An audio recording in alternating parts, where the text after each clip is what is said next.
আজকের ভিডিওতে আপনাদের নিয়ে যাচ্ছি সিলেটের অন্যতম সুন্দর একটি জায়গা উৎমাচড়া। কিভাবে যাবেন, কতটা সুন্দর আর পুরো ট্যুরটা কেমন ছিল সবই দেখাবো। চলুন শুরু করা যাক। আমাদের যাত্রা শুরু হয় সিলেট আম্বরখানা থেকে। শহর ছড়িয়ে যত সামনে যাচ্ছিলাম ততই বদলে যাচ্ছিল চারপাশ। দুই পাশে সবুজ পাহাড়, গ্রামের রাস্তা আর দারুণ সুন্দর ভিউ। মনে হচ্ছিল গন্তব্যে যাওয়ার আগেই ট্যুরের অর্ধেক মজা পেয়ে গেছি। এই রাস্তাটা এত সুন্দর যে কয়েক মিনিট পর পর ক্যামেরা অন করতেই হচ্ছিল। চারপাশ সুন্দর সবুজ পাহাড় আর প্রাকৃতিক সৌন্দর্য সত্যিই চোখ জুড়িয়ে দেয়। জানালা দিয়ে বাইরের সৌন্দর্য দেখতে দেখতে কখন যে পথ শেষ হয়ে গেল বুঝতেই পারেনি।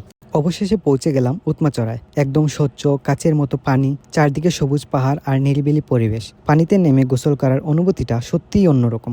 ভিডিওতে যতটা সুন্দর লাগছে বাস্তবে তার চেয়ে অনেক বেশি। যদি প্রকৃতিকে কাছ থেকে উপভোগ করতে চান তাহলে জায়গাটা অবশ্যই আপনার লিস্টে রাখা উচিত। আপনারা যদি এখানে আসতে চান তাহলে গুগল ম্যাপে শুধু উৎমাচড়া লিখে সার্চ করলেই লোকেশন পেয়ে যাবেন। আর গুগল ম্যাপ বুঝতে সমস্যা হলে আমার পরের ভিডিও দেখে নেবেন, সেখানে পুরো রাস্তাটা ধাপে ধাপে দেখিয়ে দেব। আর এই স্বচ্ছ পানি, পাহাড় আর শান্ত পরিবেশে একবার এলে বারবার আসতে ইচ্ছে করবে। যাই হোক, অনেকক্ষণ ঘোরাঘুরি আর গোসল করার পর এবার চলুন দুপুরের খাবার খেতে যাই। উৎমাচড়া থেকে ফেরার পথে ভাবলাম যেহেতু এত দূর চলে এসেছি তাহলে শর্টকাট দিয়ে সাদা পাথরটাও একবার দেখে যাই। কিন্তু গিয়ে দেখি লোকাল দুই ভাই বলল এই রাস্তা দিয়ে যাওয়া যাবে না, যেতে হলে নাকি ডিসি অফিসারের পারমিশন লাগবে। তাহলে আর কি করার, শর্টকাটের প্ল্যান সেখানেই শেষ।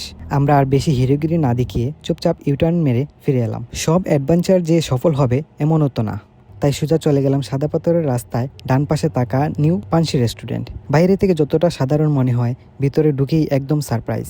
দারুণ ইন্টেরিয়র, সুন্দর পরিবেশ আর বসার ব্যবস্থা, এক কথায় জোস। তার সাথে গরম গরম ভাত আর চিকেন। বিশ্বাস করেন ওই সময় মনে হচ্ছিল এটাই পৃথিবীর সেরা খাবার। সব মিলিয়ে আজকের ট্যুরটা ছিল অসাধারণ। উৎমাচড়ার প্রাকৃতিক সৌন্দর্য, পুরো জার্নি আর দিনের ছোট ছোট মজার ঘটনাগুলো সব মিলিয়ে স্মরণীয় একটা দিন। ভিডিওটা যদি ভালো লেগে থাকে তাহলে অবশ্যই একটা লাইক করবেন, কমেন্ট করে জানাবেন পরের ট্যুর কোথায় দেখতে চান। আর এমন সুন্দর সুন্দর ট্রাভেল ব্লগ দেখতে ফলো করতে ভুলবেন না। দেখা হবে পরের ভিডিওতে। আল্লাহ হাফেজ।